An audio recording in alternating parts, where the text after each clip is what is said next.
सदरील आरोपी महिला वय वर्षे 59. या वयात सुद्धा तिच्या मनात शारीरिक वासनांची जाणीव जागृत होती आणि यामुळेच ही संतापजनक घटना घडली। विजया नावाच्या या महिलेचे 28 वर्षीय नितीन या तरुणासोबत अनैतिक व शारीरिक संबंध होते आणि 6 महिन्यांपासून दोघांनी मिळून भयंकर कट रचला होता, जो 22 जून रोजी अंमलात आणला गेला। ही घटना ऐकून असं वाटतं की फक्त शारीरिक सुखासाठी आरोपी महिलेने हे कृत्य केले। 25 जूनला गुजरातमधील राजकोट येथून बातमी समोर आली की 22 जून रोजी रतन पाल, 65 वर्षीय निवृत्त मुख्याध्यापक यांची हत्या करण्यात आली होती। त्यांना निवृत्ती घेऊन फक्त 22 दिवस झाले होते।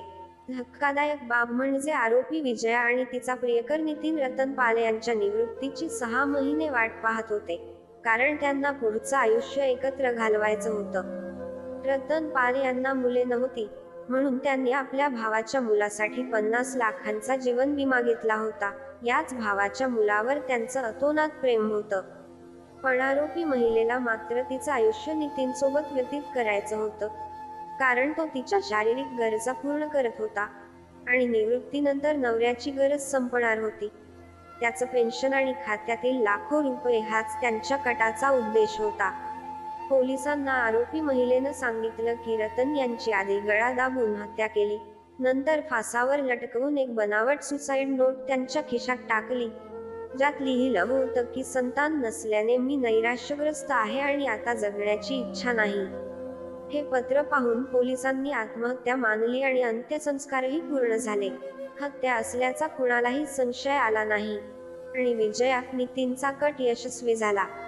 पण 25 जूनला काहीतरी घडलं आणि मृत रतन पाल यांना मरणोत्तर न्याय मिळाला, कारण त्यानंतर पोलिसांनी दोघांना अटक केली आणि त्यांनी गुन्ह्याची कबुली दिली। नितीन विजया हिला म्हणत होता की संपत्ती त्याच्या नावावर करावी आणि ती अर्धी संपत्ती देण्यास तयार झाली होती, म्हणून त्यांनी रिटायरमेंटची वाट पाहत हा कट रचला आणि रतन पाल यांच्या निवृत्तीनंतर 22 दिवसांतच त्यांची हत्या केली। या सर्व घटनेतून स्पष्ट होतं की आरोपी विजया हिच्या वाईट विचारांमुळे हा सगळा प्रकार घडला, ज्यात 35 ते 40 वर्षांचा संसार उद्ध्वस्त झाला। ती फक्त शारीरिक वासना पूर्ण करण्यासाठी नवऱ्याची हत्या करून प्रियकरासोबत उरलेलं आयुष्य घालवू पाहत होती। आजच्या काळात ही अशी अनेक प्रकरणं समोर येत आहेत जिथे राक्षसी प्रवृत्तीच्या महिला शरीराच्या गरजेसाठी करोडपती नवऱ्याची सुद्धा हत्या करत आहेत।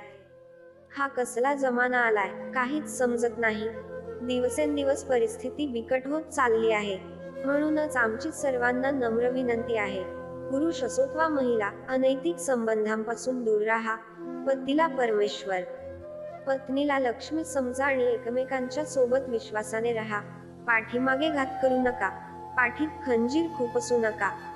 ही घटना आपल्याला दाखवते की मानवी वासनांची शेवट कायद्याच्या चौकटीबाहेर जाऊन किती भयानक वळण घेऊ शकते। जबाबदारी, नात्यांमधील विश्वास आणि नैतिकतेचं पालन हेच समाजाचं खरं भांडवल आहे। म्हणूनच आजच्या घडीला अत्यंत गरज आहे की प्रत्येकाने आपल्या नात्यांकडे एक पवित्र नजरेने पाहावं, कारण एक चुकीचा निर्णय केवळ एका व्यक्तीचं नाही तर संपूर्ण कुटुंबाचं आयुष्य उद्ध्वस्त करू शकतो। अनैतिक संबंध, खोटं प्रेम आणि शरीरसुखाच्या हव्यासाने कोणतंही नातं टिकत नाही, उलट त्यातून केवळ त्रास, पश्चात्ताप आणि विनाशच मिळतो। म्हणूनच समाजात नैतिक मूल्यांची जपणूक करणे ही प्रत्येकाची जबाबदारी आहे। नात्यांमध्ये पारदर्शकता ठेवा, प्रेमात प्रामाणिक राहा आणि कोणत्याही मोहाच्या आहारी जाऊन आपल्या आयुष्याला काळा डाग लावू नका। कारण नातं जपा, समाज वाचवा आणि माणुसकी टिकवा। या घटनेविषयी आपली प्रतिक्रिया काय आहे, आम्हाला नक्की कळवा आणि अशाच सत्यकथा जाणून घेण्यासाठी आमच्या YouTube चॅनलला सबस्क्राईब करा आणि बेल आयकॉन प्रेस करायला विसरू नका। धन्यवाद।